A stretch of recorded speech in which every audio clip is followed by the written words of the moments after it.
Hello दोस्तों, मैं सनील त्रिपाठी आपका एक्सीलेंस मास्टरमाइंड रीवा में बहुत हार्दिक अभिनंदन करता हूं। जो हमारा आज का लेक्चर रहेगा वह मध्य प्रदेश की जनजातियों से रहेगा। किससे रहेगा बच्चों? जनजातियों से रहेगा। ठीक है ना। मध्य प्रदेश में जनजातियां एक बहुत ही महत्वपूर्ण टॉपिक है और इसके पहले हमारे जो भी टॉपिक कंप्लीट हो चुके हैं आप उनको यूट्यूब में जाकर वीडियो सर्च कर सकते हैं, उनको देख सकते हैं, आपके सारे डाउट क्लियर हो जाएंगे। जो आज हमारा सबसे अच्छा टॉपिक और पेपर के अकॉर्डिंग, चाहे वनडे एग्जाम हो चाहे पीएससी का एग्जाम हो, 1 नंबर या 2 नंबर के क्वेश्चन आपको जनजातियों से पूछे जाते हैं बच्चों। सबसे पहले ये हमारा मध्य प्रदेश है, अपना सबसे प्यारा मध्य प्रदेश है। मध्य प्रदेश की हमारी स्थिति की बात करते हैं हम, तो ये हमारा पूर्वी एमपी है। ठीक है बच्चों, ये हमारा पूर्वी एमपी है और ये हमारा पश्चिमी एमपी है। पश्चिमी एमपी है। ठीक है बच्चों, और ये हमारा उत्तरी एमपी है। उत्तरी एमपी है और ये हमारा दक्षिणी एमपी है। दक्षिणी एमपी है बच्चों। ठीक है ना। ये मध्य प्रदेश की कुछ जनजातियां, कुछ क्षेत्र हैं, हमने बहुत अच्छे सिस्टमैटिक तरीके से बहुत सुसज्जित करके आपको बता रखे हैं। ठीक है ना। जो हमारा ये पश्चिम बेल्ट है और ये सिंबल हमने आपको बनाकर रखा है, यह क्षेत्र आपका पश्चिमी मध्य प्रदेश के अंतर्गत आता है। पश्चिमी मध्य प्रदेश के अंतर्गत आता है तो यहाँ पर कोई न कोई जनजातियां निवासी करती होंगी। ये हमारा पूर्वी एमपी है, पूर्वी एमपी में भी कोई न कोई जनजाति निवास करती होंगी। ये हमारा दक्षिण पूर्वी एमपी है, यहाँ पर एक जनजाति निवास करती है। एक जनजाति हमारी उत्तरी में, उत्तरी एमपी में मीन्स आपका चंबल बेल्ट, पूरा चंबल बेल्ट, ग्वालियर संभाग पूरा बेल्ट है जो आपका, यहाँ पर भी एक जनजाति, प्रमुख जनजाति पाई जाती है। तो इन जनजातियों के पहले हम कुछ चीजें आपको दिखा रहे हैं कि आर्टिकल 363 में, आर्टिकल 363 में साफ साफ उल्लेखित है किसके बारे में बच्चों? SC ST मीन्स अनुसूचित जाति एवं अनुसूचित जनजाति के बारे में उल्लेखित है बच्चों। ठीक है। आर्टिकल 366 24 एवं 366 25 सब आर्टिकल में साफ साफ उल्लेखित है किसके बारे में बच्चों? अनुसूचित जाति एवं अनुसूचित जनजाति। ठीक है बच्चों, हम भारत का एक राज्य है हमारा मध्य प्रदेश, जिसे बहुत अनेक नामों से संज्ञा मिली है।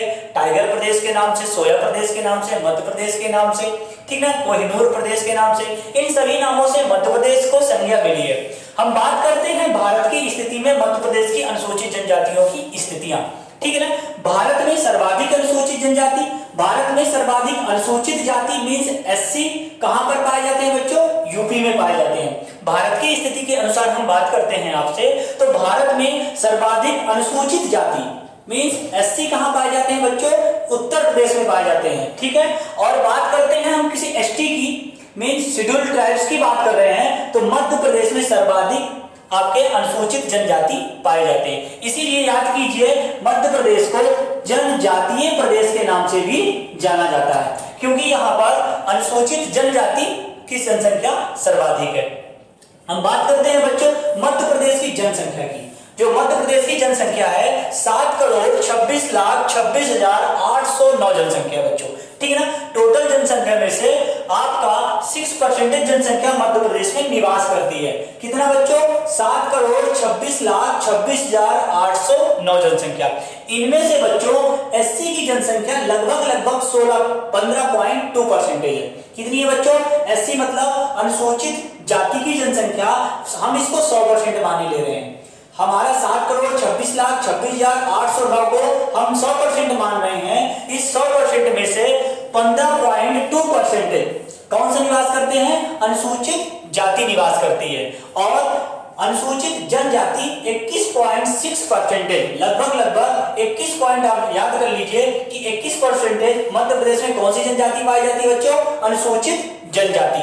इसीलिए यहाँ पर 21% टोटल जनसंख्या में से 21% पाई जाती है। इसीलिए मध्य प्रदेश को जनजाति प्रदेश की संज्ञा भी मिली है। हम बात करते हैं बच्चों मध्य प्रदेश की। अब ये हमारा मध्य प्रदेश का मैप है। मध्य प्रदेश की स्थिति में अब ऐसा कोई ना कोई जिला भी होगा जहां पर मध्य प्रदेश की जनसंख्या में से अनुसूचित जनजाति की जनसंख्या और अनुसूचित जाति की जनसंख्या सर्वाधिक होगी। तो बात करते हैं बच्चों सर्वाधिक जनसंख्या की। ठीक है बच्चों, सर्वाधिक जनसंख्या में से अनुसूचित जाति की बात करते हैं। सबसे पहले हम किसकी बात कर रहे हैं? अनुसूचित जाति की बात कर रहे हैं। तो अनुसूचित जाति वाला सर्वाधिक वाला जिला कौन सा है बच्चों? उज्जैन है। ठीक है बच्चों, कौन? उज्जैन है, ओ सॉरी इंदौर है। क्या है आपका सर्वाधिक जनसंख्या अनुसूचित जाति वाला जनसंख्या कौन है बच्चों? इंदौर है। लेकिन अगर इसी को क्वेश्चन घुमा के क्वेश्चन पूछ रहा है कि प्रतिशत के हिसाब पर मध्य प्रदेश में सर्वाधिक अनुसूचित जाति कहां पाई जाती है बच्चों, तो आप क्या लगाएंगे वहां पर? उज्जैन में पाई जाती है बच्चों, ठीक है ना। प्रतिशत के अकॉर्डिंग मध्य प्रदेश में अनुसूचित जाति सर्वाधिक आपकी उज्जैन में पाई जाती है, और जनसंख्या के आधार पर मध्य प्रदेश में कहां ज्यादा पाई जाती है? इंदौर में पाई जाती है बच्चों। तो जब यहाँ पर सर्वाधिक पाई जाती है तो कहीं ना कहीं अनुसूचित जाति कम भी पाई जाती होगी बच्चों। तो ये आपका है झाबुआ जिला, मींस पश्चिम में झाबुआ जिला, यहाँ पर झाबुआ जिला, वही झाबुआ जिला है।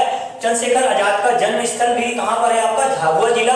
और 2008 को मध्य प्रदेश का 49वां जिला आपका झाबुआ से अलीराजपुर बनकर उभरा था। किस संभाग के अंतर्गत आता है बच्चों? तो इंदौर संभाग के अंतर्गत। हम बात एससी की हमारी हो चुकी है, अब हम बात करते हैं एसटी की। एसटी का मतलब होता है बच्चों अनुसूचित जनजाति। अब मध्य प्रदेश का कोई ना कोई ऐसा जिला भी होगा जहां पर अनुसूचित जनजाति ज्यादा होंगी। तो मध्य प्रदेश में सर्वाधिक अनुसूचित जनजाति वाला जिला कौन सा है बच्चों? धार है, ठीक है बच्चों। कौन सा है? धार है। तो कहीं ना कहीं कम भी होगा बच्चों, तो भिंड, ठीक है। तो अब धार की स्थिति हम मध्य प्रदेश में बता रहे हैं। धार की स्थिति मध्य प्रदेश में यहाँ पर है, ठीक है बच्चों। यहाँ पर आपका इंदौर है, जस्ट इसके ऊपर इंदौर है, और इंदौर के जस्ट नीचे आपका धार है, ठीक है बच्चों। पीतमपुर आपका सबसे बड़ा भारत का औद्योगिक क्षेत्रों में से मध्य प्रदेश का सर्वाधिक औद्योगिक क्षेत्र कहां पर है आपका? पीतमपुर। और पीतमपुर कहां पर है आपका?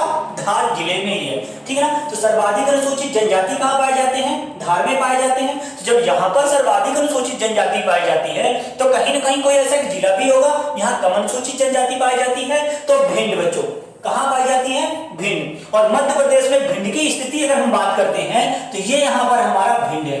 भिंड में बच्चों हमने जलवायु के लिए एक टॉपिक हमारा लेक्चर पढ़ा हुआ है, और वही भिंड है जहां पर एक तहसील है गोहद, और गोहद में लगभग 55 सेंटीमीटर वर्षा होती है। मध्य प्रदेश में सबसे कम वर्षा आपकी कहां होती है बच्चों?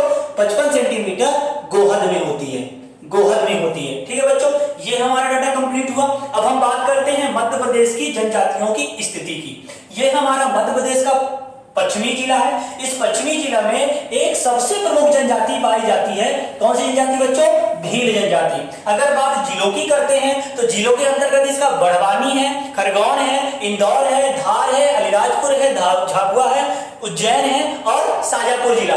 यह पश्चिम बेल्ट के जितने भी जिले आते हैं इनमें कौन सी एक प्रमुख जनजाति निवास करती है बच्चों? भील जनजाति निवास करती है। यह हमारा पूर्वी एमपी, ठीक है बच्चों। और पूर्वी एमपी में एक सबसे प्रमुख जनजाति निवास करती है, उसका नाम है कोल जनजाति, ठीक है बच्चों। कौन सी जनजाति बच्चों? कोल जनजाति। यह कोल जनजाति मध्य प्रदेश के सर्वाधिक रीवा, सतना, सीधी, सिंगरौली और कुछ शहडोल में भी पाई जाती है बच्चों। तो कौन सी जनजाति? कोल जनजाति। फिर तीसरी सबसे प्रमुख जनजाति है आपकी सहारिया जनजाति। सहारिया जनजाति मध्य प्रदेश के आपके उत्तरी एमपी में पाई जाती है। अगर हम जिलों की बात करते हैं बच्चों तो भिंड, दतिया, शिवपुरी, ग्वालियर और मुरैना, इन जिलों में कौन सी सहारिया जनजाति पाई जाती है बच्चों? ये डायग्राम हम आपको बना के बताए हैं कि जो माइनस माइनस के चिन्ह है यह पूरे जिले कहां पर आते हैं? आपके चंबल बेल्ट में आते हैं। कहां पर बच्चों? चंबल क्षेत्र में आते हैं, चंबल बेल्ट में आते हैं। अब हम बात करते हैं बच्चों ये हमारी पूर्वी और दक्षिणी एमपी की। इस पूर्वी और दक्षिणी एमपी में एक प्रमुख जनजाति है आपकी, कौन सी जनजाति? बैगा जनजाति। बैगा जनजाति में आपके जिले की बात करते हैं यदि हम, तो आपका मुख्यतः बालाघाट, शहडोल, मंडला और कुछ छिंदवाड़ा का भी इसमें एरिया आता है। तो यहाँ पर कौन सा बेल्ट है आपका? पूर्वी और दक्षिणी एमपी के प्रमुख जिले हैं जहां पर एक प्रमुख जनजाति पाई जाती है, बैगा जनजाति। और मध्य प्रदेश का एकमात्र ऐसा नेशनल पार्क है कान्हा किसली नेशनल पार्क, जो मंडला 1955 और 1974 में टाइगर प्रोजेक्ट पर शामिल है। बैगा जनजाति की महिलाएं यहाँ पर गाइडलाइन का काम करती हैं। मध्य प्रदेश का एकमात्र ऐसा कहा है आपका नेशनल पार्क जहां पर बैगा जनजाति की कुछ महिलाएं, सरकार ने उनको एक रोजगार देने के लिए यहाँ पर जो भी पर्यटक लोग आएंगे उनको दर्शन करवाने के लिए, उनको इधर से उधर घुमाने के लिए, सारी इंफॉर्मेशन देने के लिए बैगा जनजाति की औरतों को, ठीक है, औरतों को सरकार ने सोचा कि यहाँ पर एक गाइडलाइंस का काम करेंगी तो इनको कुछ न कुछ सैलरी बेस पे इनको रखा गया। तो मध्य प्रदेश का एकमात्र ऐसा नेशनल पार्क मंडला है जहां पर कान्हा किसली है और यहीं पर बैगा जनजाति प्रमुख निवास करती है। हम बात करते हैं बच्चों गौड़ जनजाति की। अब गौड़ जनजाति मध्य प्रदेश के दक्षिणी एमपी में पाई जाती है। बात जिलों की करते हैं तो सिवनी, मंडला, बैतूल, बालाघाट, इन जिलों में कौन सी जनजाति पाई जाती है बच्चों? गौड़ जनजाति पाई जाती है। इसके बाद यहाँ पर आपका भारिया जनजाति, भारिया जनजाति सबसे प्रमुख जनजाति है। आपको पतालकोट याद होगा, पतालकोट मींस छिंदवाड़ा। आज भी यहाँ पर सूर्य लगभग 12 घंटों में से 3 से 4 घंटे की ही प्रकाश यहाँ पर भारिया जनजाति का एक क्षेत्र है पतालकोट, वहां पर 3 से 4 घंटे के ही सूर्य की प्रकाश से वहां पर जाती है और बाकी हमेशा वहां पर वो धरती की मतलब पृथ्वी की सबसे गहराई क्षेत्र पर पतालकोट स्थित है। इसी के जस्ट बगल में कोरकू जनजाति है जो मध्य प्रदेश की एक प्रमुख जनजाति एवं पिछड़ी जनजातियों के क्षेत्र में भी आती है। तो अगर हम इसके जिलों की बात करते हैं तो बढ़वानी, बैतूल, हरदा, होशंगाबाद, इनके सारे संपूर्ण क्षेत्र कहां पर आते हैं बच्चों? ये आपके कोरकू जनजाति के अंतर्गत आते हैं। ठीक है बच्चों, और ये देखिए आप, मैंने यहाँ पर कुछ भी नहीं बना के रखा, ये अल्प जनजाति वाला क्षेत्र है। अल्प जनजाति मतलब यहाँ पर जनजाति तो है लेकिन बहुत कम जनसंख्या पर जनजाति पाई जाती है। अगर हम बात करते हैं खैरवाल की, ठीक है बच्चों, तो खैरवाल जनजाति इसी क्षेत्र में पाई जाती है, पनिका जनजाति इसी क्षेत्र में पाई जाती है, अगड़िया जनजाति इसी क्षेत्र में पाई जाती है। क्योंकि ये छोटी छोटी जनजाति हम इनका उल्लेख नहीं करे हैं, एग्जाम के अकॉर्डिंग ये सबसे महत्वपूर्ण 6 से 7 जातियां बहुत महत्वपूर्ण हैं जो हमने आपको विस्तार से समझा रखा है। हम बात करते हैं आज पहली जनजाति हमारी भील जनजाति। भील जनजाति मध्य प्रदेश के कहां पाई जाती है बच्चों? धार, झाबुआ, इंदौर, बड़वानी, खरगोन एवं अलीराजपुर जिले, इन जिलों में कौन सी जनजाति पाई जाती है? आपकी भील जनजाति पाई जाती है। ठीक है बच्चों, फिर से मैं रिवीजन कर रहा हूं। धार जिला, झाबुआ जिला, इंदौर जिला, बड़वानी जिला, खरगोन जिला, अलीराजपुर जिला, उज्जैन जिला, शाजापुर जिला, इन जिलों में कौन सी जनजाति पाई जाती है? प्रमुख आपकी भील जनजाति पाई जाती है। इससे भी एक महत्वपूर्ण हम बात कर रहे हैं, हम पढ़ रहे हैं मध्य प्रदेश की जनजातियां, और मध्य प्रदेश सरकार ने 3 प्रमुख जनजातियों को सबसे पिछड़ी जनजातियों के अंतर्गत वो रखी है। उन 3 पिछड़ी जनजातियों के अंतर्गत विशेष पिछड़ी जनजातियों में से एक सबसे प्रमुख जनजाति है बैगा जनजाति। ठीक है बच्चों, और बैगा जनजातियों की स्थिति हमने आपको यहाँ बता के रखी है। दूसरी विशेष पिछड़ी जनजाति हमारी सहारिया जनजाति। सहारिया जनजाति मध्य प्रदेश के उत्तरी में पाई जाती है। और तीसरी जनजाति हमारी भारिया जनजाति। भारिया जनजाति छिंदवाड़ा जिले में पाई जाती है। ठीक है बच्चों, अब हम बात करते हैं आगे की। इसकी भील जनजाति की एक उपजाति है। कौन कौन सी उपजाति है आपकी?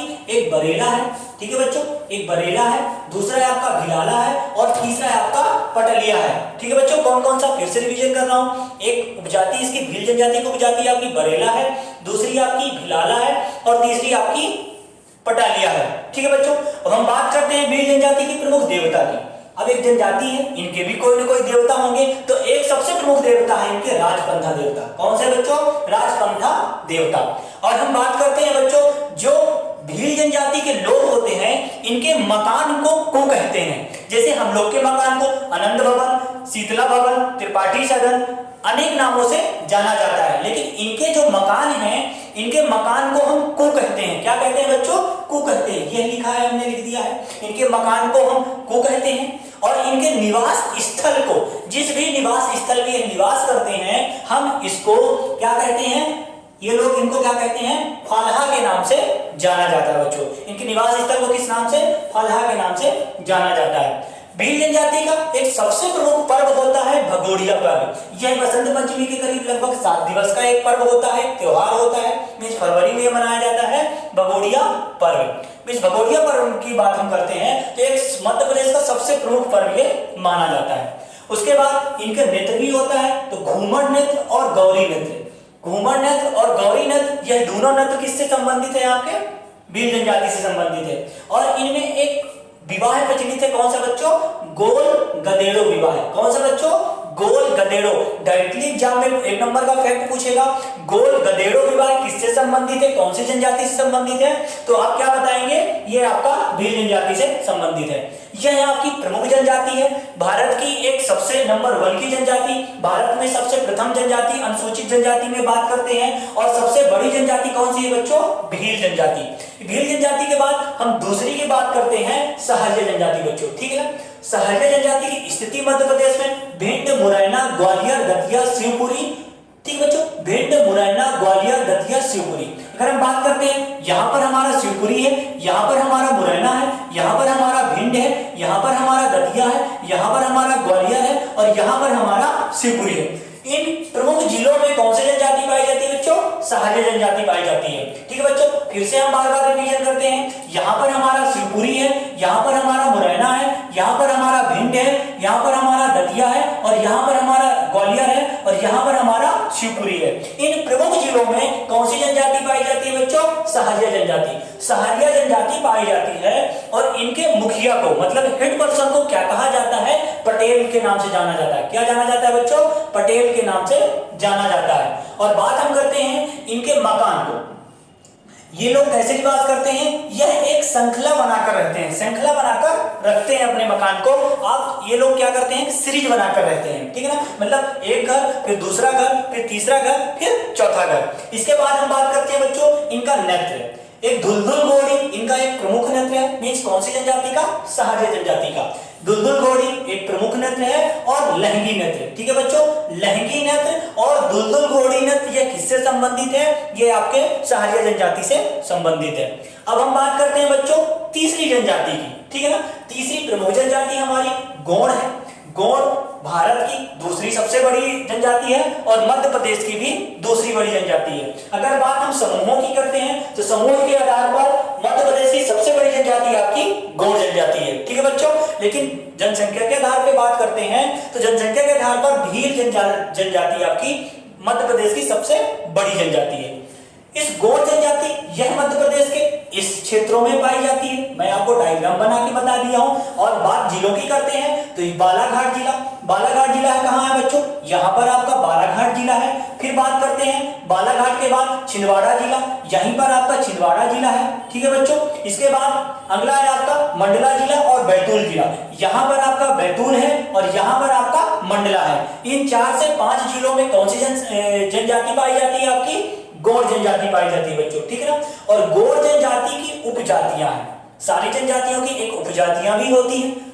ठीक है, तो गोंड जनजाति की उपजाति है आपकी प्रधान जनजाति, अगड़िया जनजाति और ओझा जनजाति। कौन कौन सी बच्चों? फिर से रिवीजन कर रहे हैं। प्रधान जनजाति, अगड़िया जनजाति और ओझा जनजाति। ठीक है बच्चों, इनमें से एक प्रमुख देवता है गोंड जनजाति के प्रमुख देवता। बार बार एग्जामों में, 1000 बार एग्जामों में पूछा गया है। तो एक जनजाति मतलब गोंड जनजाति का सबसे प्रमुख देवता है बूढ़ा देव, ठाकुर देव और दुल्हा देव। मींस कौन कौन से?